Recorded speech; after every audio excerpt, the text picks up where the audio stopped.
Espace TV, le 22h.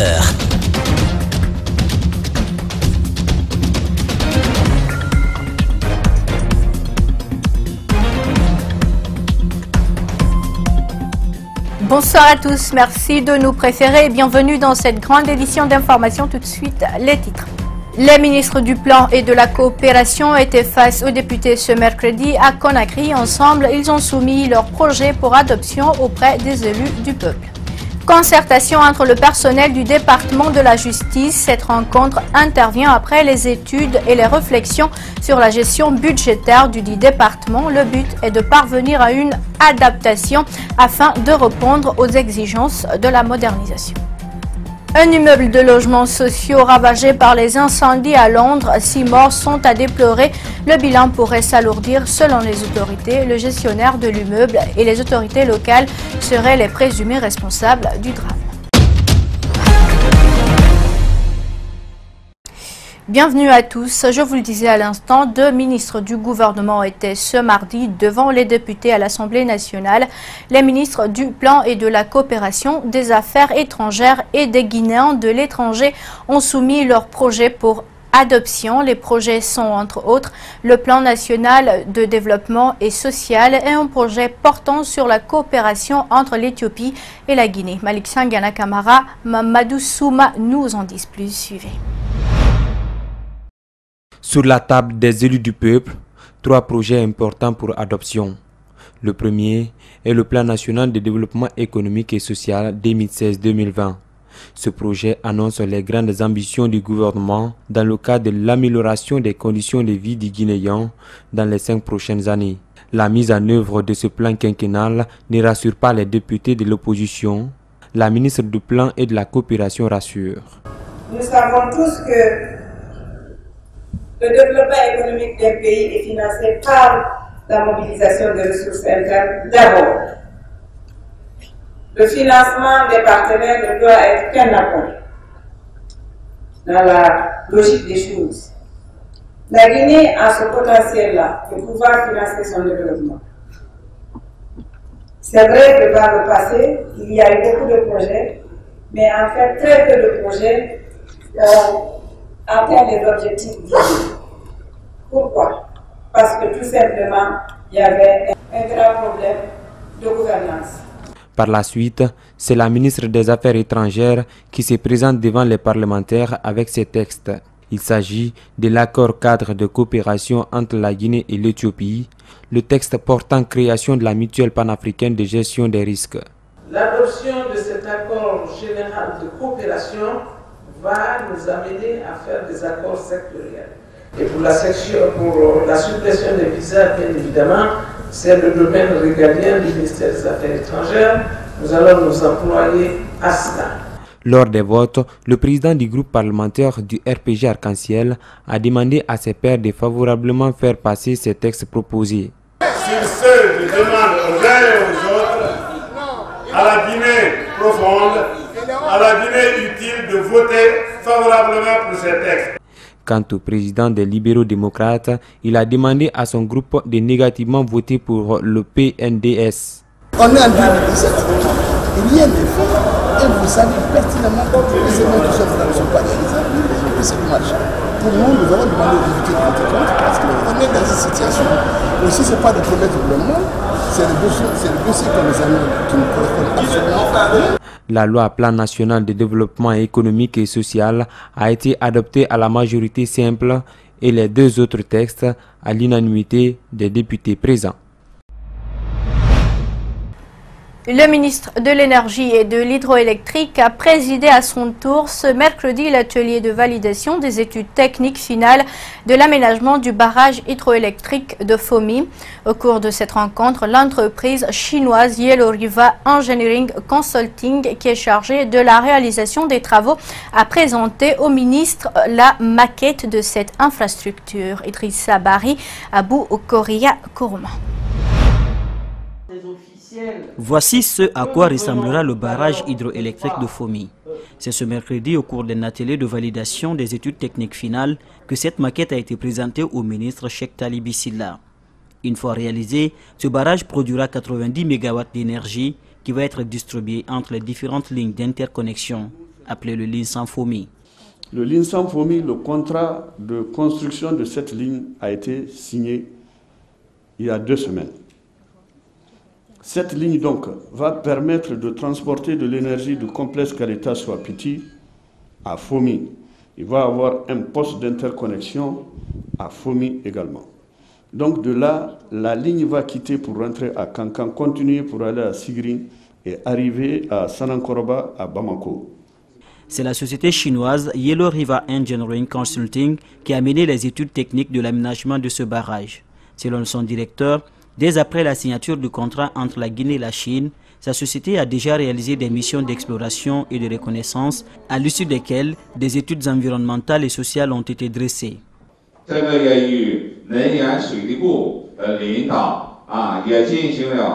Pour ressortir ce résultat, on a fait beaucoup d'échanges avec le ministère d'énergie et de l'hydraulique. Pourquoi on a choisi ce site? Pour 4 raisons principales. Dans le premier point, l'envergure des travaux et surtout l'efficacité. Donc la rentabilité pour le site amont et le site aval est presque identique. Et le deuxième point sur l'impact environnemental et social. Et on a réduit la superficie des champs à inonder. A préciser que dans cette étude, le site du barrage a été délocalisé de 20 km en amont avec les mêmes caractéristiques que le premier site. Mais son impact social réduit considérablement le nombre de populations à réinstaller qui passe de 52 000 à 16 000. Autre chose dans cette édition, après les études et les réflexions sur la gestion budgétaire du département de la justice, l'heure est à la concertation entre le personnel. L'objectif est de parvenir à une adaptation pour répondre aux exigences de la modernisation. Reportage d'Ibrilba Ibrahim Assou. Si le plan de réforme de la justice impose un accès au droit de la justice, l'indépendance d'une magistrature, alors cette nécessité se soumet à une adaptation budgétaire du secteur. Il y a lieu de relever que les États généraux de la justice avaient déploré que nos juridictions ne percevaient pas leur budget. Le budget n'était pas décentralisé. Jusqu'ici, nous avons ce constat-là. Experts et personnels durant cette journée se sont imprégnés réellement des difficultés du ministère de la Justice. Il va leur rester la mise en œuvre des propositions au terme de la rencontre. La situation, je dirais, très difficile. Quand vous allez dans les juridictions, même ici à Conakry, vous allez un peu à Kaloum, vous voyez comment les gens sont assis, comment les greffiers sont assis. Même les justiciables, quand ils arrivent, ils ont du mal à être reçus, ils ont du mal à s'asseoir, ils ont du mal. La salle d'audience n'est pas tout à fait éclairée. Quand il y a coupure d'électricité, les gens sont dans l'obscurité. Le plan de réforme du secteur de la justice s'étend de 2015 à 2019. Pourtant, beaucoup d'efforts sont à produire. Si jusque-là le budget alloué au projet communautaire de la CBG était chiffré à hauteur de 500 000 $ par an, après amendement du conseil d'administration de la compagnie tenu le 13 juin 2017, celle-ci la multiplie par 5 désormais. Le montant affecté au vote communautaire est de 2,5 millions de $ par an, ce dans le but de réussir un développement minier responsable. Commentaire Kaya Diallo. Après approbation du principe d'augmentation du budget de financement des projets communautaires le 13 juin dernier, le conseil d'administration de la CBG a fixé son montant annuel à 2,5 millions de $, soit plus de 22 milliards de francs guinéens par an. Ces fonds seront destinés au financement des projets d'infrastructures communautaires et d'activités génératrices de revenus dans les localités impactées par les activités de la Compagnie des bauxites de Guinée. Cette décision majeure de la CBG démontre l'engagement de la société à contribuer significativement au développement communautaire dans la région de Boké, où elle évolue depuis 1973. Cette décision fait suite à une demande du gouvernement, à travers le ministère des Mines et de la Géologie, formulée en 2016 aux partenaires de la société dans le cadre de l'atteinte de l'objectif prioritaire d'amélioration de l'impact des projets miniers. Ce montant annuel fera l'objet d'une gestion efficace, efficiente et transparente avec des agences spécialisées qui permettra d'accroître et de diversifier le financement des projets communautaires Une attention particulière est recommandée sur le financement des projets d'autonomisation des femmes et des jeunes. Le ministre des Mines et de la Géologie a remercié les partenaires de la CBG et les rassure sur la volonté continue du gouvernement de réaliser la vision du chef de l'État, celle d'améliorer l'impact du secteur minier sur les populations à travers un développement minier responsable. Le ministre des Mines a encouragé les autres sociétés minières à suivre cet exemple en phase avec la politique sectorielle de la responsabilité sociétale des entreprises récemment adoptée par le gouvernement. La CBG, dont la convention de base ne prévoit pas de contribution pour le développement local, soutenait volontairement à hauteur de 500 000 $ par an le développement communautaire des localités impactées par ces opérations. Par ailleurs, cette session du conseil d'administration tenue le 13 juin dernier a aussi examiné l'état d'avancement du projet d'extension de la CBG, devant porter la production de la société dans un premier temps à 18,5 millions de tonnes par an. La société minière de Boké SMB a signé ce matin un accord de partenariat avec la société Alliance Minière Responsable AMR. Le coût d'investissement tourne autour de 150 millions de $. Il permettra d'accroître la production à 30 millions de tonnes de bauxite par an. Les explications d'Alseni Bari et de Yacouba Traoré. Par cet accord, les deux sociétés minières auront pour mission d'accroître la quantité et la qualité de production de bauxite à 30 millions de tonnes par an. Pour cela, ils devront construire 2 ports fluviaux et minéraliers sur le Rio Nunez. Avec un coût d'investissement de 150 millions de $, ces entreprises comptent hisser la Guinée au premier rang des pays exportateurs de bauxite dans le monde. Nous voulons atteindre les objectifs qui ont été fixés de commun accord avec le gouvernement, à savoir exporter 30 millions de tonnes de bauxite en 2017. Comme on l'a dit lors de la présentation de l'accord, il s'agit de permettre à la Guinée d'occuper une place proéminente sur le marché de la bauxite mondiale.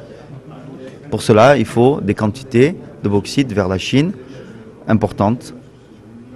Donc cet accord va nous permettre d'avoir accès à des ressources supplémentaires en partenariat avec la société AMR pour exporter vers la Chine.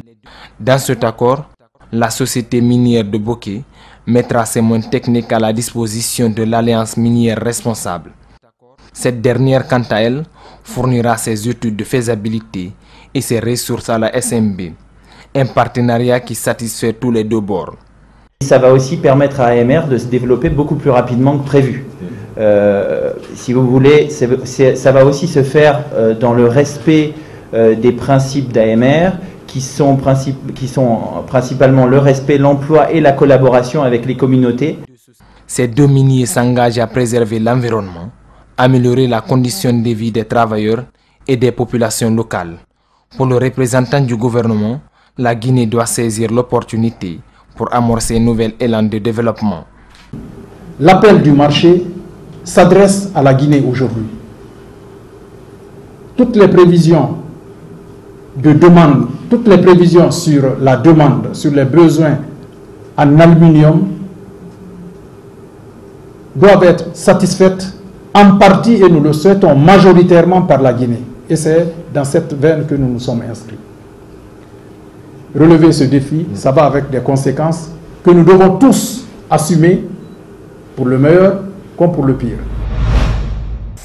Éducation dans cette édition, les élèves du lycée 2 octobre ont été gratifiés par la Fondation pour la paix de Bobodi. Une latrine complètement rénovée et une fontaine sont mises à la disposition ce mercredi au personnel scolaire. C'est un reportage de Djibril Ba rendu par Abdourahman Ba. Lycée 2 octobre, la joie au cœur de tout le personnel encadreur ainsi que les apprenants. L'école, depuis manquait des toilettes propres, cela désormais reste dans les tristes souvenirs de l'établissement. Nous vous garantissons de bien garder jalousement ces locaux qui restent et demeurent les lieux les plus importants de cette concession scolaire. Sachez désormais que nous vous resterons reconnaissants pour cette preuve de générosité. Le ministre de l'enseignement préuniversitaire estime que cet acte de bienfaisance permettra aux élèves d'être dans les meilleures circonstances d'apprentissage. La chose qui fait très mal La chose qui brûle tout devant lui s'appelle le feu. La seule chose qui neutralise le feu, c'est l'eau. Celui qui donne l'eau ressemble à un prophète.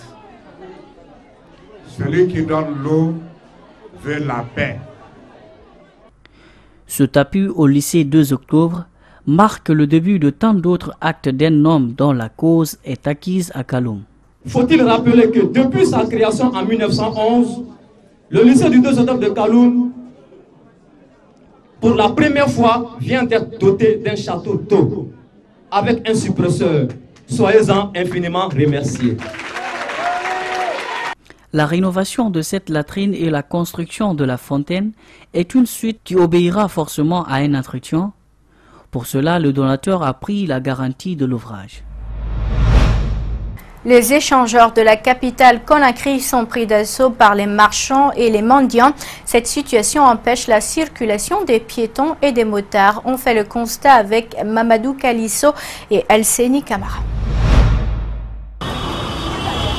Ces échangeurs devraient permettre aux citoyens de traverser les routes sans risque d'accident.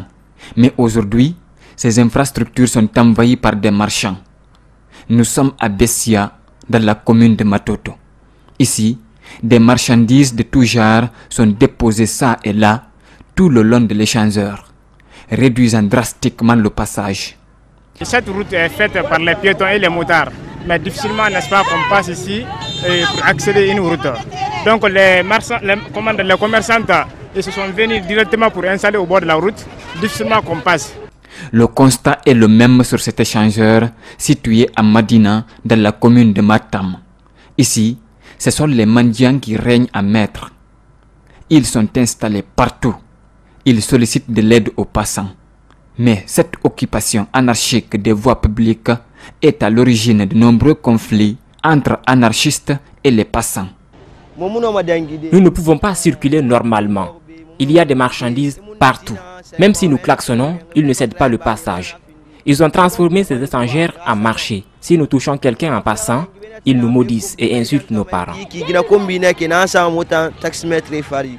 Cette dame qui fréquente ces échangeurs n'en peut plus. Elle interpelle l'État afin que ces échangeurs soient libérés de l'emprise des marchands et mendiants. J'ai bien vu le pont. Ici, ce n'est pas un endroit où on doit faire le commerce. Il faut que les autorités fassent respecter la loi. L'occupation anarchique des voies publiques n'est plus un délit en Guinée. L'éradiquer n'est pas une mince affaire pour l'État. Il faudrait une prise de conscience générale et la fermeté des autorités soutiennent des observateurs. Ils n'ont pas poussé les études et ont choisi de déserter les ateliers pour la rue. On les appelle les débrouillards et on les trouve à la casse de Madina. Certains les considèrent comme des sans-choix, d'autres des gagnants. Aujourd'hui, ils ont accepté de nous montrer de quoi ils sont capables au milieu des voitures et des boîtes de transmission. Reportage Mamadou Saliouba, Mohamed Aluseni Kamara. Sous un soleil de plomb, à la casse de Madina, la vie ne s'arrête pas. Mécaniciens, tauliers, peintres, ils n'ont pas mis longtemps pour gagner leur premier marché. Des enjoliveurs, des jeunes en attente de trouver où percer, ici c'est le rendez-vous des débrouillards. Ici on ne fait pas simple la tôlerie, ici on fait tout. Comme les vitres portières, les portières poignées, le verrouillage du véhicule, moi je répare tout ça là. La plupart d'entre eux sortent d'un atelier de formation, garage d'auto, tôlerie et autres. Mais la vie de là-bas, beaucoup ne supportent pas. Notre maître nous bloquait beaucoup d'affaires. S'il te voit bricoler, il s'énerve contre toi. Du coup, il confisque le matériel de travail tout en te l'interdisant. Alors ils se débrouillent seuls. Loin des yeux de leur maître, l'autonomie est complète, mais depuis un certain temps, les affaires ne marchent pas bien. Il y a le travail, mais il n'y a pas d'activité, il n'y a pas d'argent. Et dans la magie des grandes affaires, Mori, 33 ans, venu ici depuis 2007. Son métier, jouer aux deux marcheurs. Quand quelqu'un vient, il a besoin d'une pièce, je lui dis, il y en a avec moi. Il me dit d'aller chercher, je vais aller chercher. je peux trouver au propriétaire, je discute le prix avec lui, je prends aussi, j'envoie, je l'envoie sur l'acheteur, je discute avec lui jusqu'à on s'entend, je cesse pour moi sur là-dessus, quoi. Ici, les jeunes savent ce qu'ils sont venus chercher. Parfois, ils peuvent gagner 300 000 à 400 000 francs guinéens par jour en tournant le dos au passé. Ils parviennent à se prendre en charge.